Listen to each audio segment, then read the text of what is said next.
ये कंप्रेसर आप देख रहे हैं सामने। तो कंप्रेसर और कंडेंसर जो आप फ्रिज में देखे होंगे पीछे जाली की तरह लगा हुआ रहता है, कंप्रेसर इस तरह से रहता है, वह सब ब्लैक कलर से पेंट किया गया रहता है। ठीक है, ब्लैक कलर से ही पेंट क्यों किया गया रहता है? इसको किसी और भी कलर से हम पेंट कर सकते हैं, लेकिन आप देखेंगे रेडिएटर, साइलेंसर और प्लस कंडेंसर और ये कंप्रेसर हमेशा ब्लैक कलर से ही पेंट किया गया रहता है। क्यों ब्लैक कलर से पेंट किया गया रहता है? तो आप कहेंगे कि इससे जो है क्या होगा कि रस्ट से बचाने के लिए, मूर्छा से बचाने के लिए, तो मूर्छा से बचाने के लिए अभी हम और भी कलर में पेंट कर सकते हैं। लेकिन आप लोग अधिकांशतः देखे होंगे कि जो गाड़ियों में भी रेडिएटर लगा होता है, डीजल इंजन में जो जनरेटर होता है उसमें रेडिएटर लगा होता है, और कंप्रेसर और रेफ्रिजरेटर में भी कंडेंसर लगा होता है, वो हमेशा ब्लैक कलर से ही पेंट किया गया रहता है। ठीक है, ब्लैक कलर से पेंट क्यों किया जाता है? क्योंकि ब्लैक कलर जो है ऊष्मा को ज़्यादा मात्रा में एब्जॉर्ब करता है। ठीक है, ऊष्मा क्या करता है? ज़्यादा मात्रा में एब्जॉर्ब करता है ब्लैक कलर। ऊष्मा को नहीं, लाइट को भी, और प्लस जो है क्या होता है, हीट को भी अधिक मात्रा में एब्जॉर्ब करता है। अगर कमरे को ब्लैक कलर से पेंट करा दीजिए तो देखिएगा कि आपका रोशनी कम हो जाएगा कमरे के अंदर, और ज़्यादा वाट का बल्ब लगाएंगे तब जाकर रोशनी आएगा, वो भी कम आएगा। और नहीं तो व्हाइट कलर से पेंट करा दीजिए और कम वाट का बल्ब लगा दीजिए, देखिए ज़्यादा रोशनी बढ़ जाएगा, कम खर्च में आपका ज़्यादा रोशनी हो जाएगा। तो यहाँ जो ब्लैक कलर का प्रयोग किया गया है, तो आप जानते ही हैं कि ये जो है काम करता है तो गर्म होता है। ठीक है, कंडेंसर भी क्या होता है, उसके अंदर रेफ्रिजरेंट आता है तो गर्म होता है। और ब्लैक कलर का है ऊष्मा को एब्जॉर्ब करने का काम करता है। और कंडेंसर का काम क्या है, या रेडिएटर का काम क्या है? ऊष्मा को निकालना। अब देखिए, कंडेंसर का काम है ऊष्मा को निकालना, और ब्लैक कलर का काम है ऊष्मा को एब्जॉर्ब करना। ठीक है, तो कहाँ से ऊष्मा को एब्जॉर्ब करेगा? तो ये एब्जॉर्ब करेगा कहाँ से ऊष्मा को?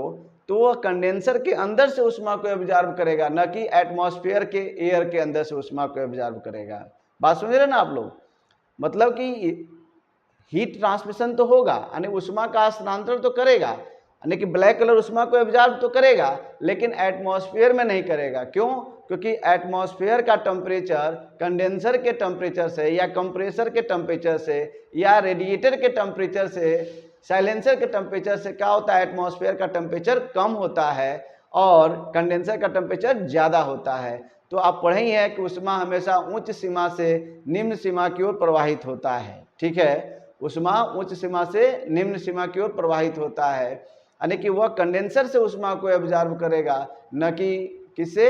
एटमॉस्फेयर से। लेकिन जब एटमॉस्फेयर का टेम्परेचर क्या हो जाएगा? बढ़ जाएगा, और कंडेंसर का टेम्परेचर घट जाएगा, तो वह ऊष्मा एब्जॉर्ब कहाँ से करने लगेगा? यानी कि एटमॉस्फेयर से।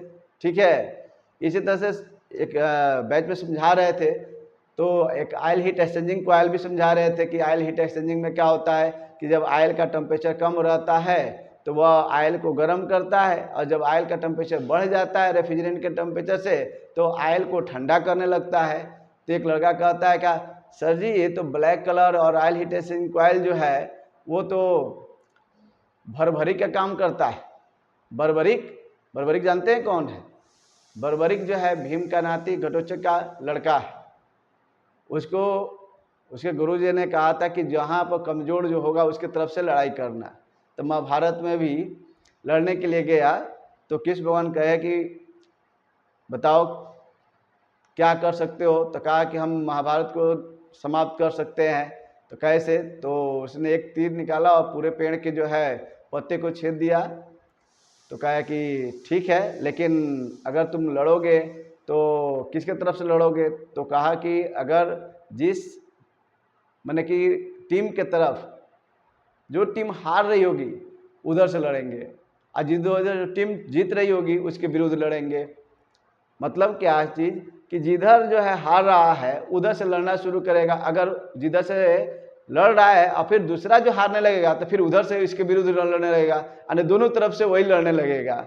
ठीक है, उसी तरह से ब्लैक कलर है कि अगर मान लीजिए कंडेंसर के अंदर रेफ्रिजरेंट का टेम्परेचर एटमॉस्फेयर के टेम्परेचर से क्या है कि ज़्यादा है तो वह कंडेंसर से हीट को एब्जॉर्ब करके ऊपरी सतह पर लाएगा, उसमें स्थानांतरण करने में मदद करेगा। यानी ब्लैक कलर अब कंडेंसर का क्या करेगा, कंडेंसर के अंदर से हीट को एब्जॉर्ब करेगा। लेकिन जब क्या होता है कि कंडेंसर के अंदर जो रेफ्रिजरेंट है उसका टेम्परेचर कम हो जाता है और एटमॉस्फेयर का टेम्परेचर बढ़ जाता है, तो वो एटमॉस्फेयर के टेम्परेचर को एब्जॉर्ब करके कंडेंसर की तरफ लाने लगेगा, तो और हीट ट्रांसमिशन नहीं होगा। ठीक है, तो है ना भरभरी की तरह काम करता है ये बर्बरिक।